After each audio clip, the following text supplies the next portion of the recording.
Innal hamdalillah nahmaduhu wa nasta'inuhu wa nastaghfiruh wa na'udzu billahi min shururi anfusina wa sayyiati a'malina may yahdihillahu fala mudilla lahu wa may yudlil fala hadiya lahu. Ashhadu an la ilaha illallah wahdahu la syarika lahu wa ashhadu anna Muhammadan abduhu wa rasuluh. Allahumma salli wa sallim wa barik ala abdika wa rasulika Muhammadin wa ala alihi wa ashabihi wa man tabi'ahum bi ihsanin ila yaumiddin. Qala Allah ta'ala fi kitabihil karim, Ya ayyuhalladzina amanu taqullaha haqqa tuqatih wa la tamutunna illa wa antum muslimun wa ba'd. Alhamdulillah, ma'asyiral muslimin, ikhwah sekalian rahimani wa rahimakumullah. Tidak lupa kita panjatkan puji syukur kepada Allah Subhanahu wa taala yang terus melimpahkan nikmat dan karunia kepada kita semua, sehingga pada malam hari ini di masjid yang mudah-mudahan diberkahi oleh Allah Subhanahu wa taala ini, kita bisa dipertemukan kembali oleh Allah Subhanahu wa taala dalam majelis yang mudah-mudahan majelis ini mendapatkan rahmat dan barokah dari Allah Subhanahu wa taala. Karena insyaallah di dalam majelis ini kita akan mempelajari agama Allah Ta'ala. Kita akan mempelajari tentang bagaimana kita mentauhidkan Allah Subhanahu wa Ta'ala. Ma'asyiral ikhwah, a'azanillah wa iyyakum jami'an. Langsung saja, ini pada kesempatan malam hari ini, insyaallah kita akan melanjutkan pembacaan kita terhadap kitab Tauhid yang ditulis oleh Syekh Muhammad bin Abdul Wahhab rahimahullah ta'ala, di mana kita sampai pada bab man ata'al ulama wal umara'a fi tahrimi ma ahallallah atau tahlili ma harramahullah faqad ittakhadhahum arbaba. Bab yang menjelaskan barang siapa mentaati ulama dan umara dalam mengharamkan apa yang Allah halalkan atau menghalalkan apa yang Allah haramkan, berarti dia telah menjadikan mereka sebagai tuhan-tuhan selain Allah Subhanahu wa taala. Dari bab ini sudah kita baca dua athar ya, yang disampaikan oleh penulis. Yang pertama dari sahabat Abdullah bin Abbas radhiyallahu anhuma, yang beliau menyampaikan sebuah perkataan yang cukup keras ya, kepada orang-orang yang di hadapan beliau secara zahir menolak ucapan Rasulullah sallallahu alaihi wasallam dengan membandingkannya dengan ucapannya Abu Bakar dan Umar, di mana Abdullah bin Abbas mengatakan yushiku an tanzila alaikum hijaratun minas sama, hampir-hampir turun kepada kalian batu dari langit. Ini sebagai azab, siksaan dari Allah Ta'ala atas kalian. Yang tentunya hal ini karena Abdullah bin Abbas radhiyallahu anhu melihat kemungkaran yang ada di hadapannya. Yaitu apa? Dia mengatakan aqulu qala Rasulullah sallallahu alaihi wasallam wa taquluna qala Abu Bakr wa Umar. Aku sampaikan kepada kalian sabda Rasul sallallahu alaihi wasallam, namun kalian malah menentangnya, membantahnya dengan menyampaikan perkataan Abu Bakar dan Umar. Ya, ini merupakan suatu perkara yang Abdullah bin Abbas radhiyallahu anhu menganggapnya sebagai kemungkaran, karena hal itu merupakan sikap yang tidak sesuai dengan sikapnya seorang mukmin, yang seharusnya ketika dia mendengar sabda Rasul sallallahu alaihi wasallam dan dia terima ya, dan mengedepankan ucapan Rasulullah SAW atas ucapan siapapun. Nah, kemudian athar yang kedua, yang ini juga sudah kita baca, tetapi Kita kemarin katakan akan kita ulangi lagi pembacaan athar ini dan juga kita jelaskan, beri tambahan penjelasan terhadap athar ini, yaitu perkataan Ahmad bin Hanbal rahimahullahu ta'ala. Ahmad bin Hanbal kita ketahui dia adalah seorang ulama yang ma'ruf ya, terkenal, yang kita ketahui beliau seorang imam ahlus sunnah, dan dia juga termasuk salah seorang imam dalam hadis dan juga dalam masalah fikih. Dalam hadis beliau memiliki kitab musnad ya, yang mengumpulkan hadis-hadis yang cukup banyak dari para sahabat radhiyallahu anhum, dan dalam masalah fikih terkenal beliau sebagai pendiri madhab Hanabilah ya, yang usul-usul madhab Hanabilah kembali kepada beliau Imam Ahmad rahimahullahu ta'ala. Dia mengatakan, ajibtu liqaumin araful isnada wa sihhatah. Aku heran dengan satu kaum yang mengenal atau mengetahui sanad hadis dan kesahihan hadis. Yadhhabuna ila ra'i Sufyan. Dia malah mengambil pendapatnya Sufyan Ats-Tsauri. Lebih memilih pendapatnya Sufyan Ats-Tsauri daripada pendapat yang dapatkan dari hadis yang sahih yang dia ketahui kesahihannya. Wallahu ta'ala yaqul, padahal Allah ta'ala berfirman, falyahdharil ladzina yukhalifuna an amrihi an tusibahum fitnah aw yusibahum adzabun alim. Padahal Allah ta'ala berfirman dalam surat An-Nur ayat 63, hendaknya orang-orang yang menyelisihi perintah Rasul sallallahu alaihi wasallam berhati-hati dan berwaspada dari tertimpanya kepada mereka suatu fitnah atau tertimpanya kepada mereka suatu adab yang pedih. Lalu Imam Ahmad mengatakan, atadri mal fitnah? Tahukah kalian apa itu yang dimaksud dengan fitnah dalam ayat ini? Al-fitnah asyirk. Fitnah yang dimaksud dalam ayat ini adalah kesyirikan. La'allahu idza radda ba'dha qawlihi an yaqa'a fi qalbihi syai'un min az-zayghi fayahlik. Bisa jadi ketika dia menolak sebagian sabda Rasul sallallahu alaihi wasallam, maka akan terjadi di dalam hatinya suatu jenis penyimpangan, satu bentuk penyimpangan, sehingga dia itu akan binasa dengan sebab hal itu ya. Ma'asyiral ikhwah, a'azzanillah wa iyyakum jami'an, rahimani wa rahimakumullah. Athar ini dibawakan oleh penulis rahimahullah ta'ala tentunya untuk menjelaskan kepada kita tentang bab yang telah beliau sampaikan, yaitu barang siapa yang mentaati ulama ataupun umara di dalam mengharamkan apa yang Allah halalkan atau menghalalkan apa yang Allah haramkan, maka berarti dia telah menjadikannya sebagai tandingan bagi Allah Ta'ala, Tuhan-Tuhan bagi dia telah menjadikannya Tuhan-Tuhan selain Allah Subhanahu wa Ta'ala.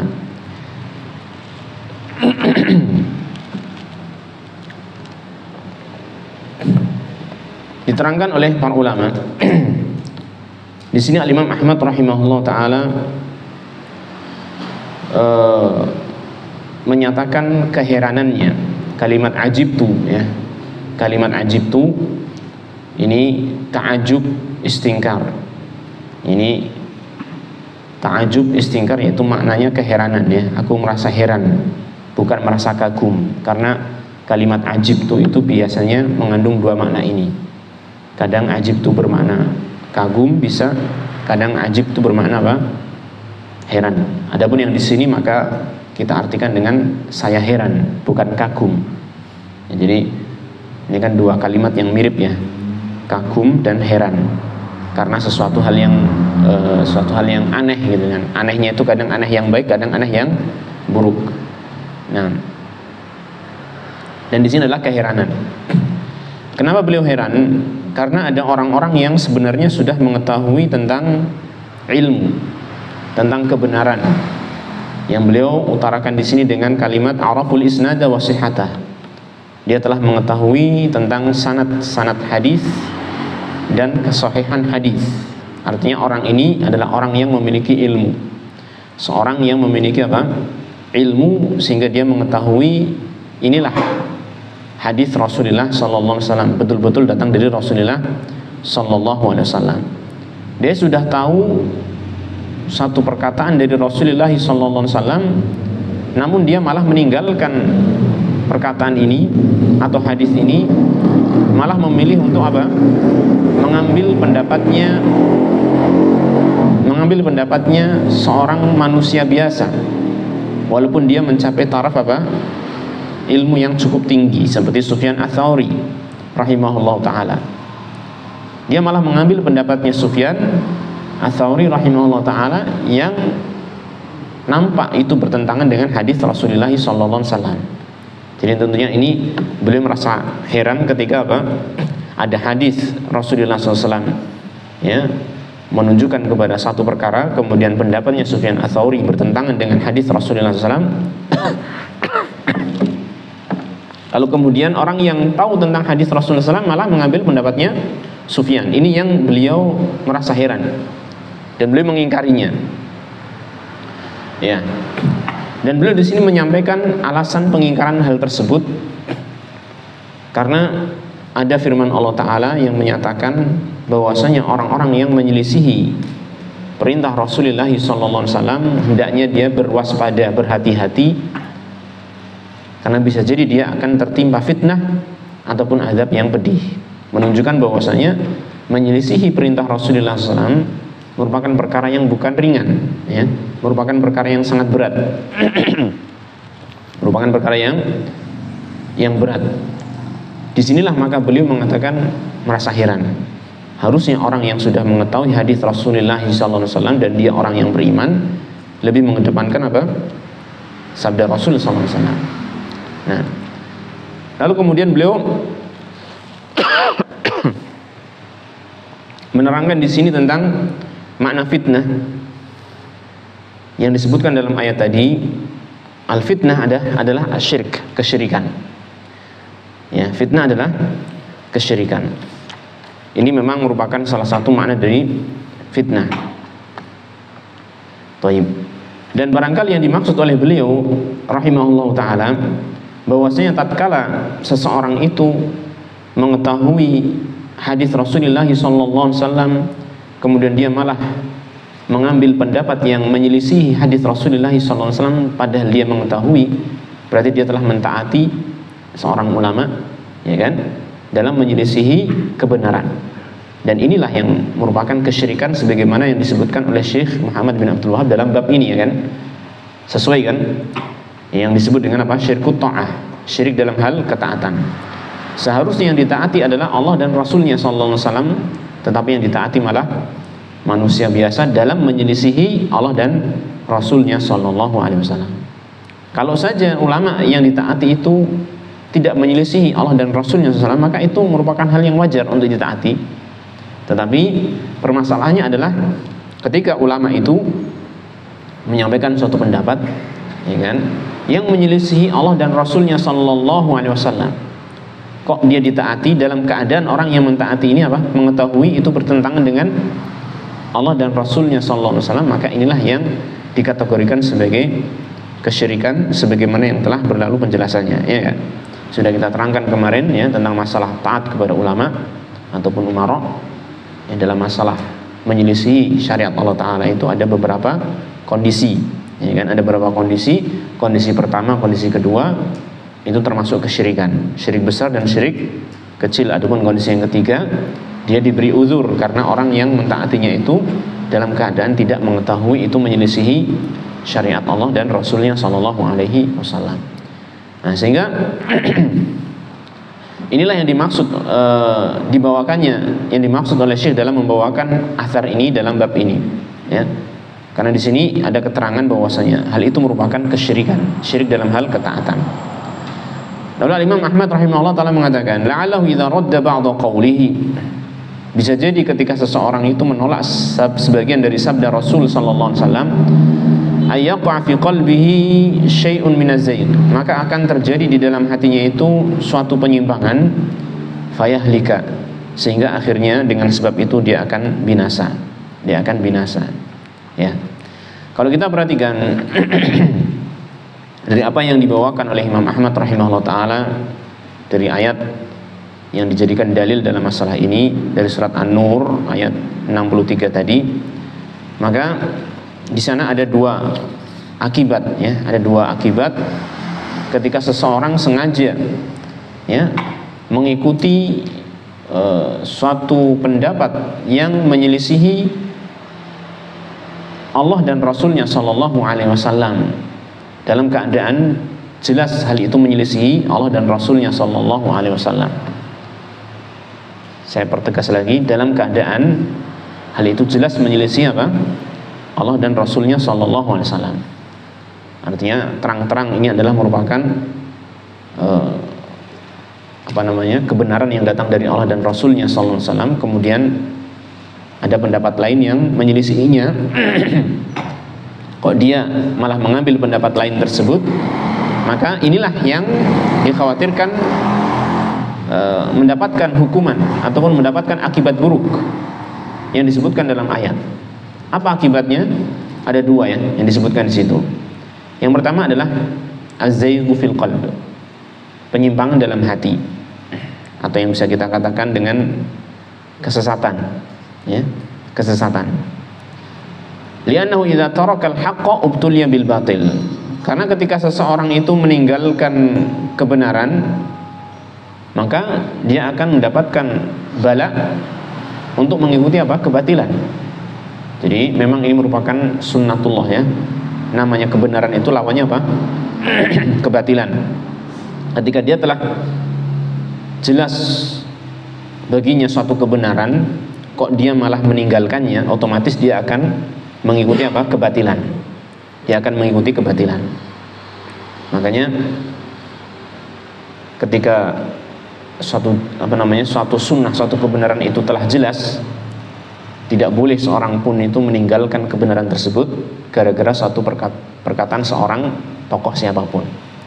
Seperti yang disampaikan oleh Imam Syafi'i rahimahullah taala ya, bahwasanya umat ini telah sepakat ala anna man istabanat lahu sunnatun min sunani Rasulillah sallallahu alaihi wasallam lam yahilla lahu an yad'aha liqauli ahadin. Bahwasanya umat ini telah sepakat, barang siapa yang telah menjadi jelas baginya, sudah jelas bagi dia salah satu di antara sunnah Rasulullah sallallahu alaihi wasallam, maka tidak boleh baginya untuk meninggalkannya karena perkataan seorang manusia.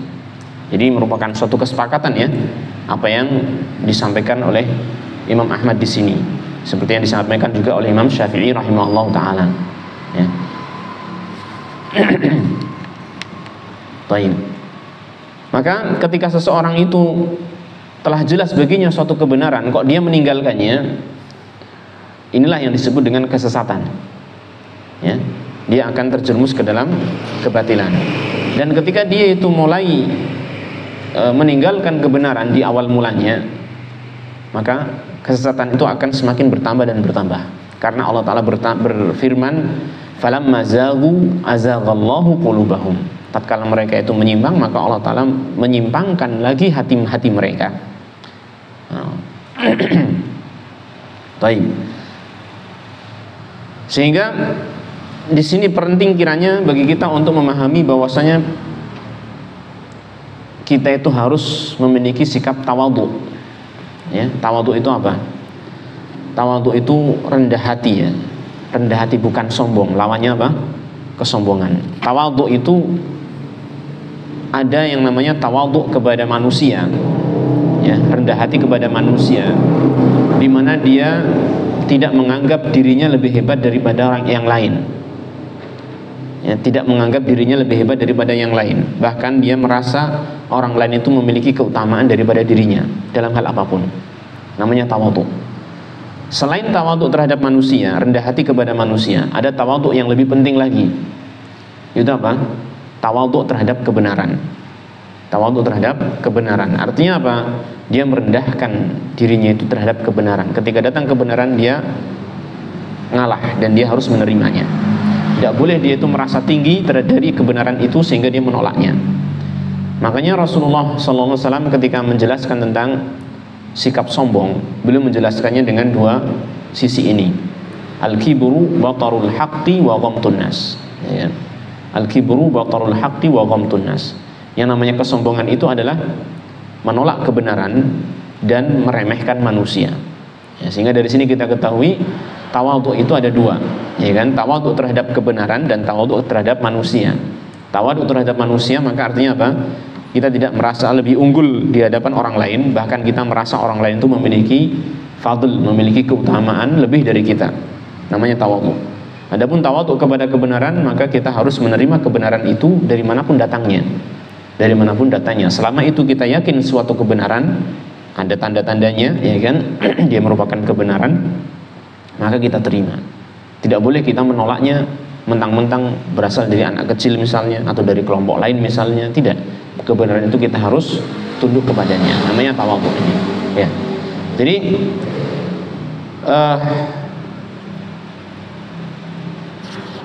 satu hal yang sangat berbahaya ketika hati manusia itu pertama kali melihat kebenaran lalu dia meninggalkannya, ya, yang itu akan berujung kepada apa? Kebinasaan. Seperti yang dikatakan oleh Imam Ahmad rahimahullah taala, idza radda ba'dha qawlihi ayaqa fi qalbi syai'un min az-zayg fayahlik, ya kan? Jika dia menolak sebagian dari sabda Rasulullah sallallahu alaihi wasallam, maka akan terjadilah dalam hatinya itu penyimpangan yang kemudian akhirnya dia akan binasa. Nah, sehingga kita harus melatih namanya sikap tawadhu tadi, ya, sikap tawadhu. Nah, kemudian yang kedua, hukuman yang kedua, ketika seseorang telah mengetahui suatu kebenaran, ya, jelas baginya ini suatu kebenaran, kok dia malah meninggalkannya, malah memilih pendapat dari manusia biasa, ya kan? Maka akibat yang kedua itu apa? Yaitu an yusibahum adzabun alim. Dikhawatirkan dia itu akan mendapatkan azab yang pedih, siksaan yang pedih, baik itu di dunia ataupun di akhirat. Baik itu di dunia ataupun di akhirat. Ini ikhwan, ya. Jadi dua hal yang merupakan akibat dari salah jalan, ya. Dua hal yang merupakan akibat dari salah jalan di dalam kita beragama, yaitu apa? Kesesatan dan siksaan di akhirat.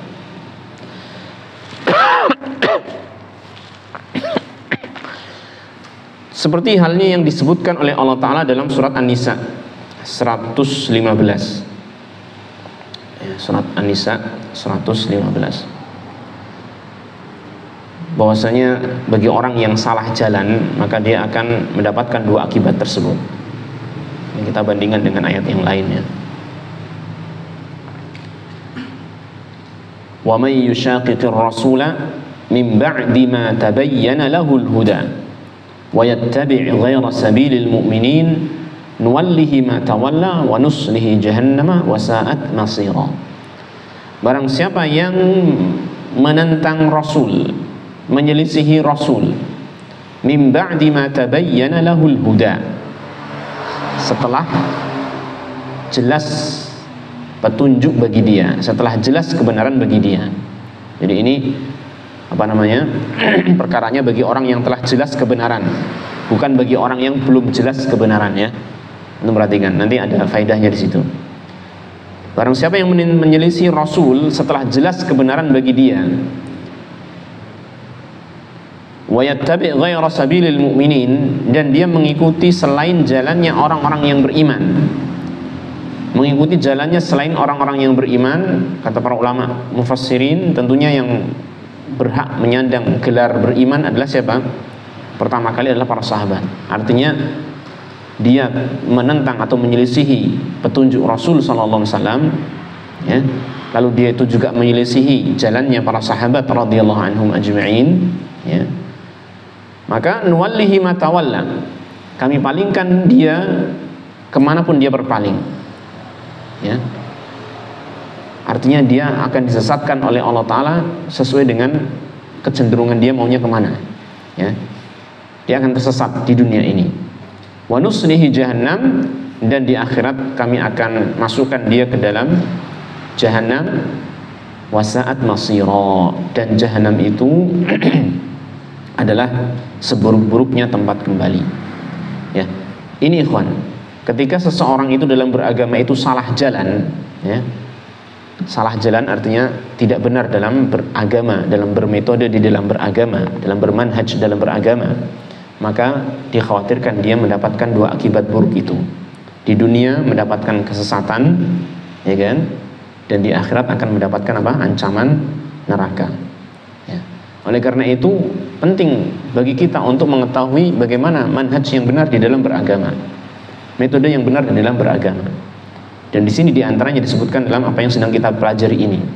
Ketika datang hadis Rasulullah SAW dan jelas bagi kita itu hadis Rasulullah SAW sahih gitu kan, maka hendaknya kita lebih mendahulukannya daripada yang lain.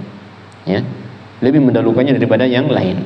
Tatkala seseorang itu sudah jelas baginya hadis Rasulullah SAW, sudah jelas baginya kebenaran berdasarkan dalil-dalilnya, kok dia malah mengambil pendapat yang lain, maka bisa dia terjerumus ke dalam apa yang sedang kita pelajari, yaitu apa? Syirik dalam hal ketaatan. Maka ini bahaya, ya kan? Oleh karena itu di sini ma'asyiral ikhwah azanillah wa yakum jami'an, di sini Syekh Shalih bin Fauzan Al-Fauzan hafizahullah taala menyebutkan beberapa hal yang penting berkaitan dengan masalah yang biasanya rame ya, tentang masalah fikih. Tentang masalah apa? Fikih yang kadang orang itu lebih memilih pendapatnya ulama madhabnya walaupun dia menyelisihi dalil. Maka ini beliau kritisi juga. Namun demikian beliau tidak mengesampingkan tentang madhab. Beliau tetap menghormati madhab. Madhab fikih itu yang saya maksud, ya kan, madhab-madhab fikih yang ada, entah itu madhab Syafi'iyah, madhab Malikiyah, Hanabilah dan Hanafiyah, ya kan. Beliau tetap menghormati itu. Ya. Bahkan beliau mengatakan mempelajari fikih melalui madhab merupakan perkara yang sangat membantu pemahaman kita, kan. Ya, sangat bagus untuk mempelajari fikih. Akan tetapi yang jadi masalah adalah apa? Ketika seseorang itu lebih mengedepankan pendapat madhabnya ketika dia telah mendapatkan dalil yang sahih yang berseberangan dengan pendapat madhabnya. Ini yang bermasalah. Maka hendaknya dia itu apa? Tidak demikian. Hendaknya dia itu walaupun dia itu bermadhab, silakan bermadhab. Akan tetapi ketika dia mendapatkan dalil yang sahih dan itu bertentangan dengan pendapat madhabnya, hendaknya dia apa? Lebih mengedepankan apa? Konsekuensi dari dalil yang ada. Tapi tentunya ingat, seperti yang tadi saya tegaskan berulang kali, bagi orang yang telah jelas dalil. Bagi orang yang telah jelas apa? Dalil. Karena terkadang orang itu macam-macam, kan. Ada orang yang mendapatkan dalil tapi dia nggak bisa memahami. Ya sudah, karena dia nggak bisa memahami dalil, ya sudah, apa adanya, dia mengikuti madhabnya, silakan.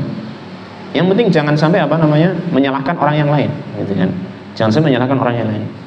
Artinya ikhwah, di dalam beramal dengan dalam kita melaksanakan amaliyah ibadah kita ataupun terkait dengan masalah fikih ini, ya, maka di sini Syekh menyebutkan dalam kitab ini, ya, saya bawakan di sini, manusia itu ada 4 macam.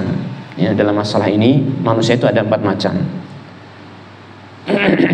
Ini sebagai faedah saja. Jadi manusia itu terbagi dalam 4 macam.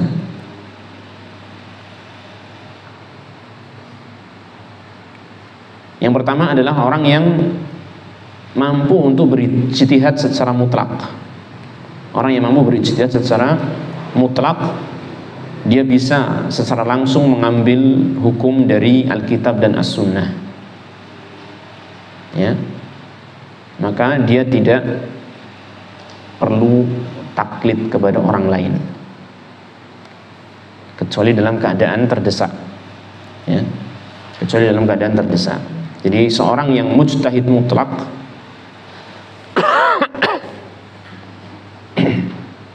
seorang yang memiliki kemampuan untuk ijtihad secara mutlak, maka di dalam dia itu beragama, dia harus mengambil langsung dari Alkitab dan As-Sunnah. Langsung dia ngambil dari Alkitab dan As-Sunnah, beristimbat darinya. Tidak perlu lewat pendapat yang lain, ya. Tapi ini bagi siapa? Mujtahid mutlak. Kalau seperti kita nggak bisa langsung ngambil dari Al-Quran, As-Sunnah, terus kita pahami sendiri, kita amalkan, nggak bisa, ya. kita belum sampai derajat mujtahid mutlak. Jangan kan sampai derajat itu, yang bawahnya saja mungkin enggak. Ya. Jadi ini mereka langsung ambil dari Alkitab dan As-Sunnah. Makanya seruan-seruan untuk kembali kepada Alkitab dan As-Sunnah itu benar, ya kan? Akan tetapi kita harus memandang kapasitas diri kita. Apakah kemudian kita langsung mengambil Alkitab As-Sunnah memahami dengan diri kita sendiri, dengan akal kita sendiri? Apakah boleh seperti itu? Dengan dalih adanya seruan kita kembali kepada Alkitab dan As-Sunnah, nggak usah kepada para ulama. Ini salah. Karena yang bisa kembali kepada Alkitab dan As-Sunnah secara langsung siapa? Orang-orang yang memiliki bekal ilmu alat untuk apa? Memahami Alkitab dan As-Sunnah secara langsung. Faham ya ini ya? Jadi jangan sampai kemudian seruan itu kita salah pahami sehingga pokoknya kita ngambil Al-Quran, As-Sunnah kita pelajari sendiri tanpa bimbingan para ulama, tanpa penjelasan dari para ulama. Nggak usah pakai kitab tafsir, nggak usah pakai kitab syarah hadis. Ambil Al-Quran, ayat-ayat kita baca, hadis kita baca, kita pahami sendiri. Jadinya apa? Jadinya rusak agama ini. Nggak boleh seperti itu ya. Nggak bisa seperti itu. Nah, yang bisa mengambil langsung dari Alkitab dan As-Sunnah adalah para ulama yang memiliki ilmu yang sudah mapan, ya. Yang mereka adalah mujtahid mutlak.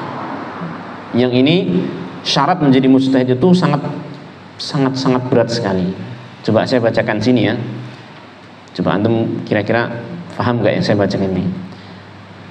Orang yang menjadi mujtahid mutlak itu syaratnya apa? Ayakuna aliman bil muhkam wal mutasyabih. Dia mengetahui yang muhkam, mutasyabih, nasikh, mansukh, mutlak, muqayyad, khas, am. Ngerti nggak istilah-istilah ini? Kalau nggak ngerti bagaimana kita bisa sampai derajat mutlak, mujtahid mutlak? Wong istilahnya saja nggak ngerti, apalagi penjelasannya, ya kan? Jadi seorang yang mujtahid mutlak itu harus mengetahui apa? Muhkam, mutasyabih, itu apa itu?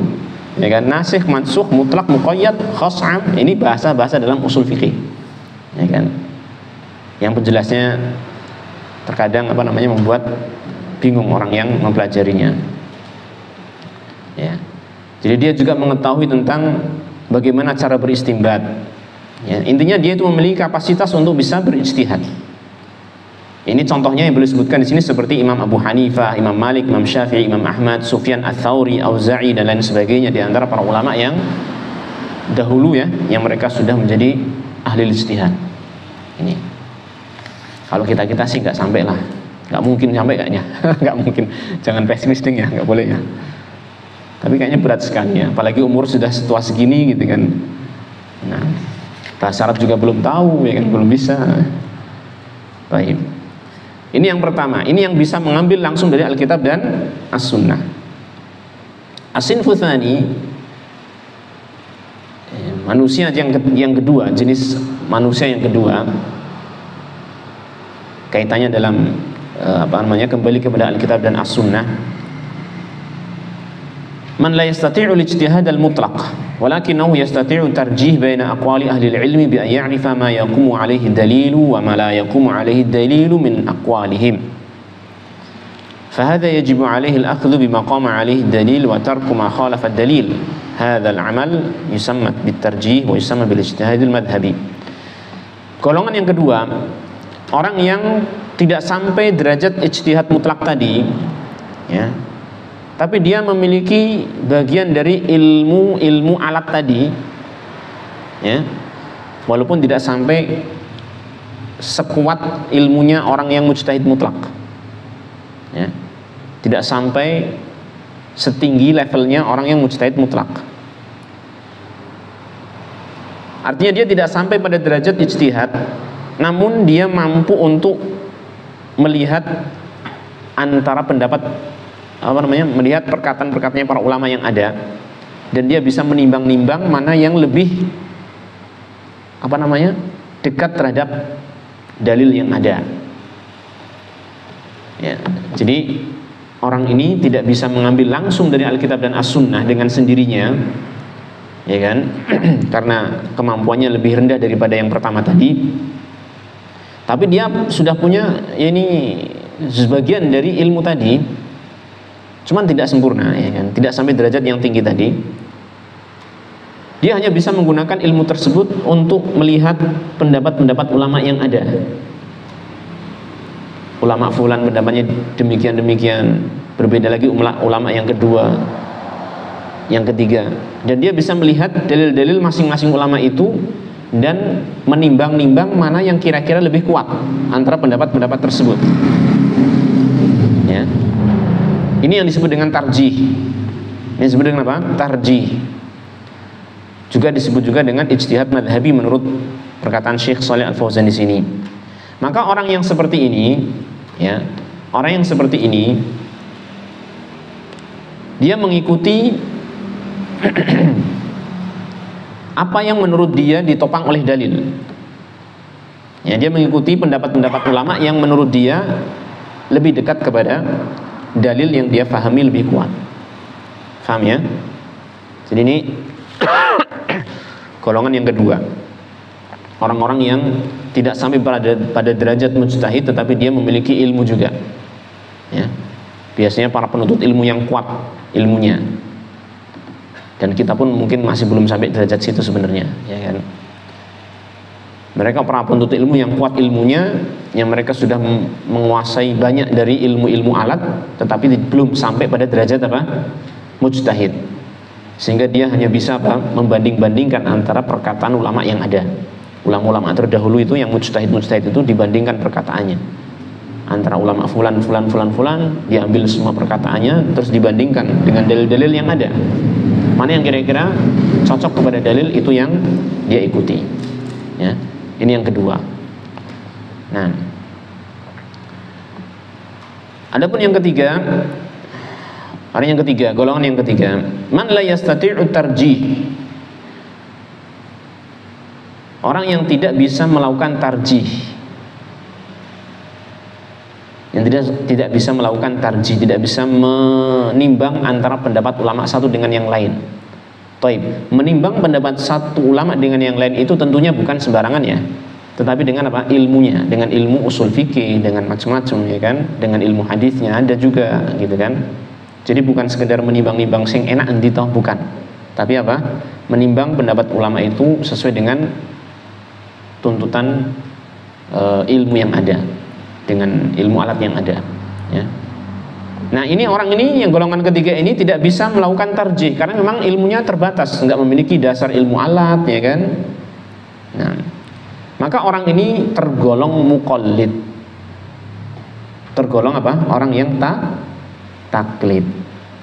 Kalau kita kira-kira berarti yang mana nih? Yang pertama, kedua, ketiga? Nah, artinya kalau Syekh Shalih Al Fauzan menjelaskan seperti ini, artinya berarti kemungkinan kita bisa menilai diri kita sendiri ya. Kita masuk golongan yang mana ini? Setelah kita tahu golongan kita seperti ini, jangan terus kemudian kita itu menyalah-nyalahkan orang lain. Orang itu cuma taklid aja, nggak kayak kita, gitu kan? Padahal kita juga sama taklid, ya enggak? Kita tuh masih taklid sebenarnya, tapi kita menganggap kita itu penuntut ilmu. Penuntut ilmu nggak seperti kita. Penuntut ilmu itu lebih tinggi lagi, gitu kan. Kita sebenarnya masih taklid sebenarnya. Cuman kita itu nggak tahu kalau kita itu taklid. Dianggap kita itu orang yang sudah ilmu lebih hebat daripada orang-orang lain. Yani istilahnya mengikuti dalil gitulah. Padahal sama. Kita ngikutin dalil juga karena ngikutin ulama gitu kan. Taklid juga, gitu kan. Jadi ini saya sampaikan agar kita itu menyadari diri kita. Ya, kita jangan merasa kita itu lebih hebat daripada yang lain, ya kan? Itu kelompok itu ikutnya cuma taklid tok, ya kan? Ngikutin para ulama mazhabnya. Itu kan enggak, kita belajar dalil. Nah, itu belajar dalil itu tahu ilmu usul fikihnya enggak? Tahu bahasa Arabnya enggak? Ya kan? Kalau belum tahu itu kok antum masuk ngomong bukan taklid. Ini Syekh mengatakan demikian. Ini yang tidak bisa mentarjih, artinya tidak memiliki alat untuk mentarjih, berarti dia tergolong apa? Muqallid, orang yang taklid berarti, gitu loh. Ini ya. Akan tetapi meskipun disebut sebagai orang yang taklid ya, kata beliau di sini, lakin, perhatikan, idza arafa anna qawlan minal aqwali laisa alaihi dalilun fala ya'khudh bihi. Kalau dia mengetahui ada satu pendapat ya yang tidak ada dalilnya, maka dia tidak perlu mengambilnya. Walaupun taklid itu biasanya apa? Kita itu tanya ya kan, dalilnya mana, kan gitu kan. Kadang itu juga walaupun kita muqallid, kita akui kita muqallid, tetapi kadang kita itu belajar juga kan. Namanya ilmu itu kan bertingkat-tingkat. Ya, muqallid itu pun bertingkat-tingkat. Ada yang muqallid tanpa mengetahui dalil, ada yang muqallid mengetahui dalil. Kan gitu kan. Nah, kalau apa namanya? Ada amalan yang kita ketahui tidak ada dalilnya, artinya ulama itu menjelaskan ini tidak ada dalilnya. atau barangkali mungkin itu bertentangan dengan apa? Dalil yang sangat sharih, yang sangat jelas sekali, tegas sekali kok bertentangan gitu kan. Maka hendaknya kita lebih mengikuti apa? Petunjuk dari dalil tersebut. Walaupun sama-sama kita dikatakan sebagai orang yang apa? Taklid, tapi taklidnya itu bukan taklid yang buta. Bukan taklid sembarangan. Artinya taklid sih nggak masalah, tetapi apa? Kalau ada dalil kita ikutin dalil. Gitu kan? Taklidnya bukan taklid yang buta. Ini yang dimaksud oleh beliau. Nah,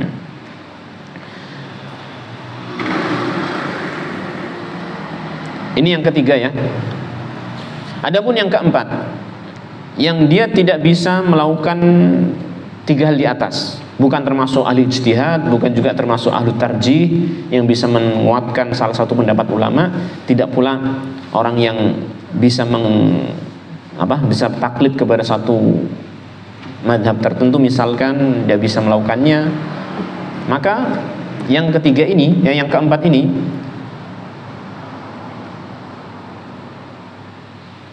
disebut oleh beliau seperti orang yang awam, orang yang ammi, orang yang awam. Maka kewajiban dia di dalam beragama adalah apa? Dia bertanya kepada ahli ilmi, bertanya kepada orang yang berilmu, seperti yang Allah firmankan, fas'alu ahla dzikri in kuntum la ta'lamun. Tanyalah kepada ahlu dzikri, orang yang berilmu, jika kalian tidak mengetahui. Maka dia bertanya, fayas'alu awthaqa man yara. Dia bertanya kepada orang yang dia pandang, orang yang berilmu, ya kan?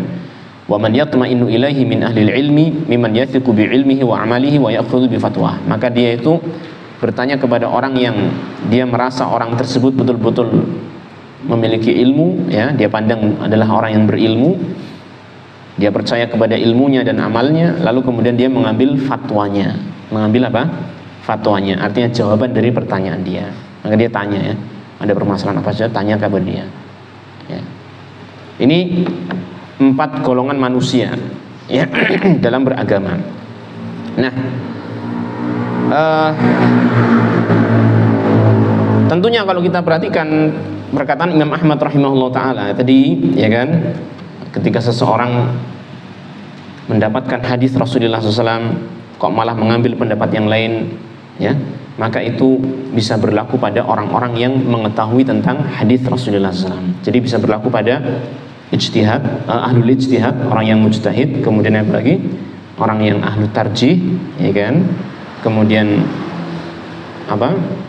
Ya, 2 golongan itu jelas, ya. Artinya kalau 2 golongan tersebut mengetahui satu hadis yang sahih, ya kan, dari Rasulullah SAW, maka dia tidak boleh untuk mengikuti pendapat pendapat ulama yang menyelisih hadis tersebut. Adapun yang di bawahnya, yang muqallid ataupun yang ammi, maka itu saya kira orang tersebut tidak sampai pada derajat bisa mengetahui apa? Kesahihan hadis, sehingga seandainya dia lebih mengikuti pendapat ulama, ya, kalau dia belum jelas hadisnya ini sahih atau tidak, hukumannya tidak seberat yang pertama dan yang kedua.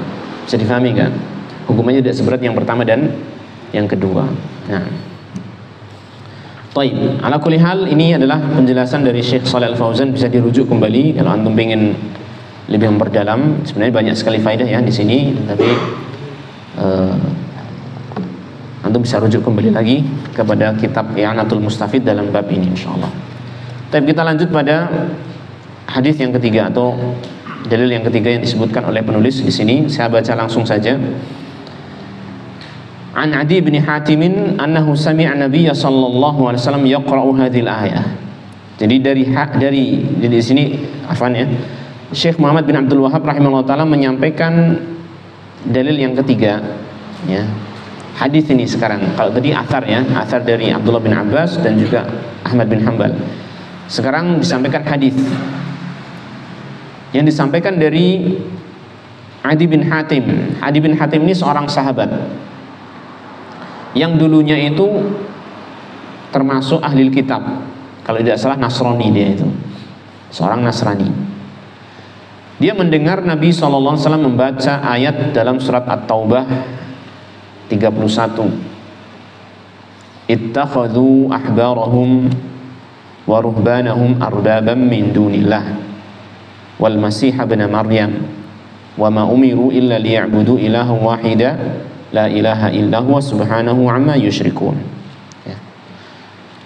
Mereka, ini Allah Ta'ala berfirman menjelaskan keadaannya orang-orang ahli kitab. Mereka ahli kitab ittakhadhu, menjadikan ahbarahum, ahbar di sini jamak dari habr, artinya para ulama. Ahli kitab itu menjadikan para ulama mereka, wa ruhbanahum, ruhban jamak dari rohib, pendeta atau ahli ibadah. Ya. Mereka ahli kitab menjadikan ulama dan pendeta atau ahli ibadah mereka arbaban min dunillah, sebagai tuhan-tuhan selain Allah. Wal masih ibn Maryam, dan mereka juga menjadikan Al-Masih ibn Maryam, yaitu Nabi Isa alaihissalam, sebagai Tuhan selain Allah. Mereka menjadikan Al-Masih sebagai Tuhan selain Allah, jelas ya? Jelas. Tapi yang dipermasalahkan oleh Adi bin Hatim ketika mendengar ayat ini adalah awalnya, ittakhadhu ahbarahum wa ruhbanahum arbaban min dunillah. Ahli kitab itu menjadikan pendeta dan ulama mereka sebagai Tuhan selain Allah. Ketika mendengar ayat ini, faqultu lahu, aku berkata kepada beliau Rasulullah SAW. Jadi Adi bin Hatim berkata kepada Rasulullah SAW, inna lasna na'buduhum, kami itu enggak pernah menyembah mereka. Kami dahulu, yakni Adi bin Hatim kan bekas orang Nasrani kan, sehingga tahu seluk-beluk keadaan orang Nasrani ahli kitab, ya kan? Ketika mendengar ayat ini, dia merasa bingung, nggak bisa memahami ayat itu dengan baik. Dia kira ittakhadhu ahbarahum wa ruhbanahum arbaban min dunillah, mereka menjadikan ulama dan ahli ibadahnya sebagai tuhan-tuhan selain Allah. Dikira oleh Adi bin Hatim yaitu sujud kepada mereka, rukuk kepadanya, ya kan, memberikan persembahan-persembahan ibadah kepada orang tersebut atau ulama-ulama mereka. Ini yang difahami oleh siapa? Adi bin Hatim. Sehingga dia mengatakan, inna lasna na'buduhum, kami dahulu tidak pernah menyembah mereka, nggak pernah menyembah ulama, nggak pernah menyembah apa? Pendeta, ya kan? Maka Rasulullah SAW menjelaskan maksud dari ayat ini, ya, maksud dari menjadikan sesembahan ataupun menjadikan tuhan-tuhan atau menjadikan ulama dan pendeta mereka sebagai tuhan-tuhan selain Allah. Maksudnya apa? Rasulullah SAW mengatakan, alaysa yuharrimuna ma ahallallahu fatuharrimuna wa yuhilluna ma harramallahu fatuhilluna. Faqultu bala. Bukankah mereka para ulama dan pendetanya itu dahulu mengharamkan apa yang Allah halalkan, kemudian kalian ikut-ikutan mengharamkannya? Dan mereka menghalalkan apa yang Allah haramkan, kemudian kalian juga ikut-ikutan menghalalkannya. Maka Adi bin Hatim mengatakan, bala, benar demikian, memang yang kita lakukan dulu seperti itu. Kalau pendeta mengatakan haram, ya haram walaupun aslinya halal.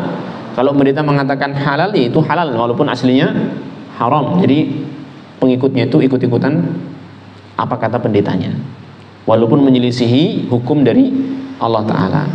Maka Rasulullah SAW mengatakan, fatilka ibadatuhum, itulah ibadah mereka, ibadah pengikut kepada ulama dan pendetanya.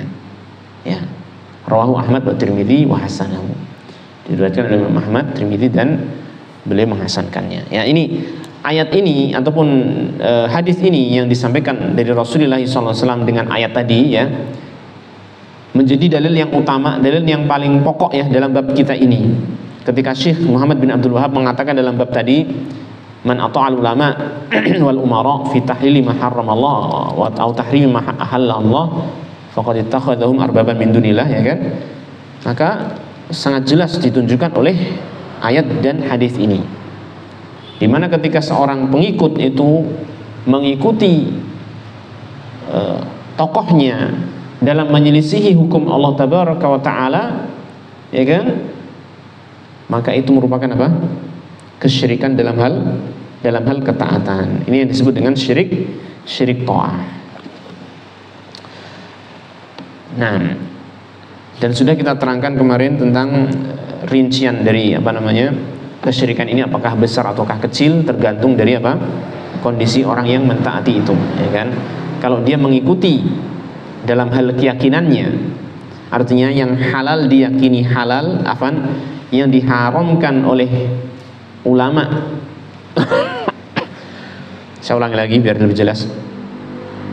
Ketika seseorang itu mengikuti ulama dan pendetanya itu dalam menghalalkan apa yang haram, dan dia meyakini seperti itu, ya kan, meyakini halalnya apa yang haram, atau sebaliknya meyakini haramnya apa yang halal, maka dia telah terjerumus ke dalam syirik besar, ya.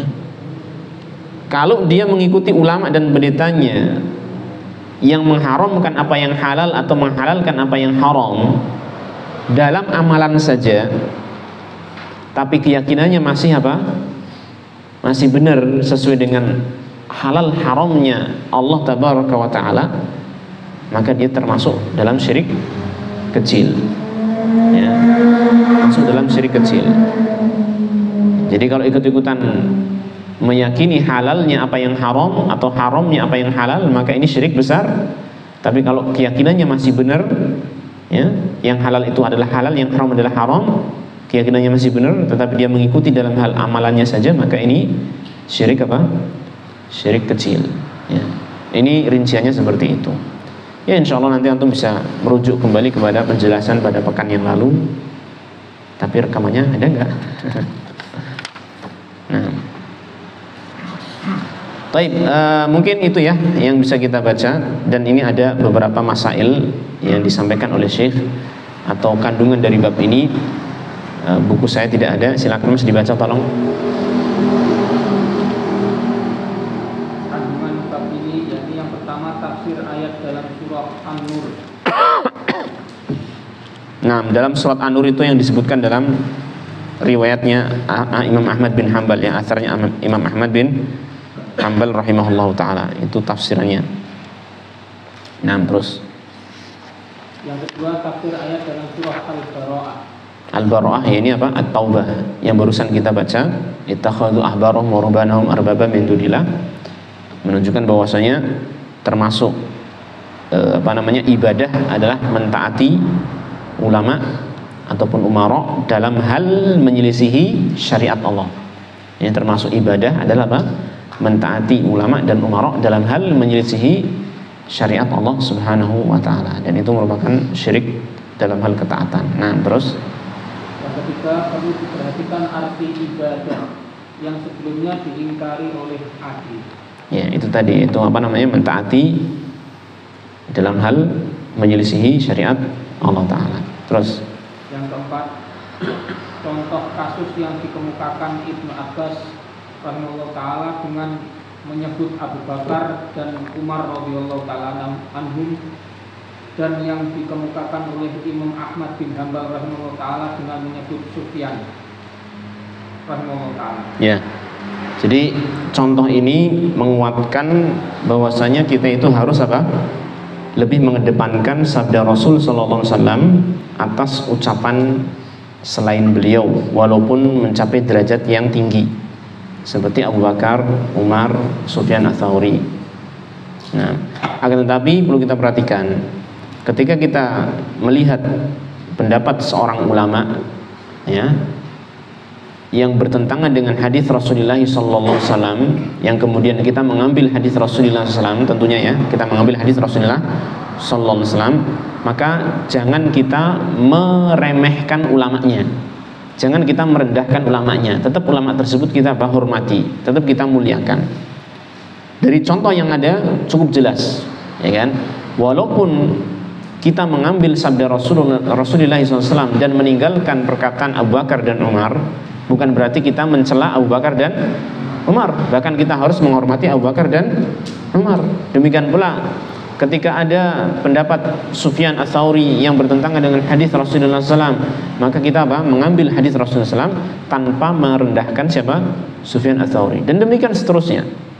Para ulama harus kita muliakan, harus kita hormati. Ya. Walaupun mereka itu menyelisihi, mungkin dalam sebagian keadaan mereka menyelisihi hadis, ya kan, menyelisihi kebenaran, tetapi tetap kita hormati mereka. Karena mereka para ulama ini tidaklah sengaja untuk menyelisihi. Ya. Mereka para ulama kita husnudzon bahwa mereka itu berusaha untuk mencocoki kebenaran, berusaha untuk mencocoki apa? Ayat-ayat Al-Qur'an dan hadis-hadis Rasulullah SAW. Hanya saja itulah batas ilmu mereka. Ya. Itulah batas ilmu mereka dan itulah usaha mereka, kesungguhan mereka, ijtihad mereka. Allah Ta'ala insya Allah memberikan pahala kepada mereka atas ijtihad mereka dan mengampuni kesalahan-kesalahan mereka. Sehingga nggak boleh kita itu apa? Merendahkan mereka ketika mereka tergelincir dalam kesalahan. Nggak boleh. Tetap kita muliakan mereka. Hanya saja, ya, kebenaran lebih kita apa? Cintai. Sehingga ketika kita mendapatkan ulama kita itu menyelisih kebenaran, tetap yang kita ambil adalah apa? Kebenarannya. Sedangkan para ulamanya kita tetap apa? Hormati mereka. Jelas ya? Ini yang harus kita tekankan di sini. Jangan sampai ketika kita melihat seorang ulama itu tergelincir dalam masalah kebenaran, dalam satu masalah yang dia menyelisih kebenaran, kemudian kita apa? Merendahkan ulama tersebut. Nggak boleh seperti itu. Nah, kita kedepankan kebenaran tanpa merendahkan ulama yang berselisihan dengan kebenaran tersebut. Nah, terus yang kelima, hal tersebut telah berkembang sedemikian rupa sehingga terjadi pada kebanyakan orang penyembahan orang-orang saleh yang dianggap sebagai amal afdal dan dipercayai sebagai wali yang dapat mendatangkan suatu manfaat atau menjauhkan bencana, serta penyembahan orang-orang alim melalui ilmu pengetahuan dan fikih dengan diikuti apa saja yang mereka katakan, baik sesuai dengan firman Allah Ta'ala dan sabda Rasulullah SAW atau tidak. Hal ini pun kemudian berkembang lebih parah lagi sehingga disembah pula orang-orang yang tidak soleh dengan dipercayai sebagai wali meski perbuatannya melanggar perintah Allah dan Rasulnya SAW, dan disembah juga orang-orang bodoh yang tidak berilmu dengan dipatuhi saja pendapatnya, bahkan amalan yang tidak ada contohnya yang bid'ah dan syirik yang mereka lakukan juga diikuti. Sudah paham nggak? Jadi saya bacakan bahasa Arabnya di sini ya. Al-masalatul khamisah taghayyurul ahwal ila hadhil ghayah. Jadi telah berubah keadaan-keadaan sampai batasan ini. Sehingga apa? Hatta shara 'indal aktsar ibadatul ruhban hiya afdalul a'mal wa tusamma al-walayah. Wa ibadatul ahbar hiya al-ilma wal fiqha. Jadi dulu di zaman Abdullah bin Abbas radhiyallahu anhuma dan juga sampai zamannya Imam Ahmad rahimahullah ini mengikuti ulama ataupun mengikuti ahli ibadah dalam menyelisih syariat itu perkara yang jelas-jelas kemungkaran, sampai-sampai Abdullah bin Abbas marah itu kan. Ahmad bin Hanbal juga menyatakan seperti tadi yang kita baca tadi. Jadi zaman dahulu sudah jelas itu merupakan kemungkaran. Tetapi lambat laun ternyata hal itu berubah keadaannya. Manusia itu, orang-orang malah menganggap mengikuti wali-wali, mengikuti orang-orang soleh itu bahkan dikatakan sebagai amalan yang paling utama. Kalau nggak ikut wali, kalau nggak ikut orang soleh ini katanya agamanya kurang bagus. Ini ya. Ini yang dimaksud oleh Syekh di sini. Jadi awalnya dulu itu merupakan kemungkaran jelas di kalangan para salaf, itu jelas itu merupakan kemungkaran. Ini mengikuti mengikuti ahli ibadah ataupun ulama secara mutlak itu merupakan kemungkaran. Karena yang harus diikuti secara mutlak itu siapa? Rasulullah SAW. Tapi lambat laun generasi berganti generasi, ya kan? Kemudian akhirnya apa? Mengikuti orang soleh secara mutlak dianggap sebagai amalan utama. Mengikuti ulama secara mutlak, ya, dianggap sebagai amalan yang utama, sehingga ada namanya fanatik madhab, ta'asub madhabi. Zaman dulu ada itu, ya kan? Pokoknya yang benar itu ulama madhabnya Syafi'iyah, yang benar adalah madhabnya Hanabilah, yang benar adalah madhabnya Hanafiyah, sampai-sampai terjadi tidak mau menikah antar madhab, tidak mau menikah antar madhab, ya, nggak boleh menikah antar madhab, nggak sah, gitu kan. Bermakmum juga di madhab yang lain nggak sah sholatnya, sampai seperti itu, seakan-akan mengikuti ulama secara mutlak itu adalah amalan yang utama, kan gitu kan. Dikatakan sebagai ilmu, dikatakan sebagai fikih, gitu. Nah, ini berubah keadaannya. Yang dulu itu diingkari oleh para ulama salaf, kemudian berubah menjadi dianggap sebagai amalan yang utama. Lebih parah lagi belakangan, ya, lebih parah lagi di belakangnya ini, setelah itu orang yang kalau dulu masih mengikuti orang yang soleh diikutin, kan, orang-orang yang fuqaha ataupun orang-orang yang benar-benar berilmu diikutin. Di akhir-akhirnya adalah orang yang tidak soleh jadi panutan, orang yang tidak berilmu jadi panutan. Sudah berubah lagi keadaannya, sehingga ini lebih buruk lagi. Ini yang dimaksud oleh Syekh di sini. Artinya beliau mengingatkan kepada kita bahwasanya ternyata keadaan kita itu semakin buruk, ya, ketika telah jauh dari masanya Rasulullah SAW, yang dulu masih diingkari oleh para ulama salaf, kemudian berubah menjadi dianggap sebagai amalan yang utama, ya. Bahkan lebih parah lagi, ya, yang diikuti bukanlah orang yang berilmu, bukanlah orang yang ahli ibadah, tetapi orang-orang yang jahil, orang-orang yang banyak bermaksiat, ya. Bahkan orang gila pun dianggap sebagai wali, kan gitu. Ini, maka kita harus berwaspada, hati-hati, jangan sampai kita mengikuti yang seperti itu. Nah, artinya kita harus mengembalikan manhaj kita ini kepada apa yang ditunjukkan oleh ulama terdahulu, ya kan. Kita harus mengedepankan firman Allah Ta'ala dan sabda Rasulullah SAW sesuai dengan kapasitas ilmu kita tentunya, ya. Sesuai dengan kapasitas ilmu kita, ya. Tadi yang sudah kita sampaikan ada 4 golongan manusia, maka kita ingat diri kita itu di mana, ya kan. Sesuai dengan kapasitas ilmu kita, maka kita kembali kepada Alkitab dan As-Sunnah. Nah, barangkali ini yang bisa kita sampaikan, ya. Dan saya mohon maaf mungkin dalam penyampaian untuk malam hari ini kurang begitu bisa difahami karena ya kondisinya memang agak lagi kurang enak. Baik, kita akhiri wasallallahu wasallam ala nabiyina Muhammadin wa ala alihi wa sahbihi ajma'in walhamdulillahi rabbil alamin. Assalamualaikum warahmatullahi wabarakatuh.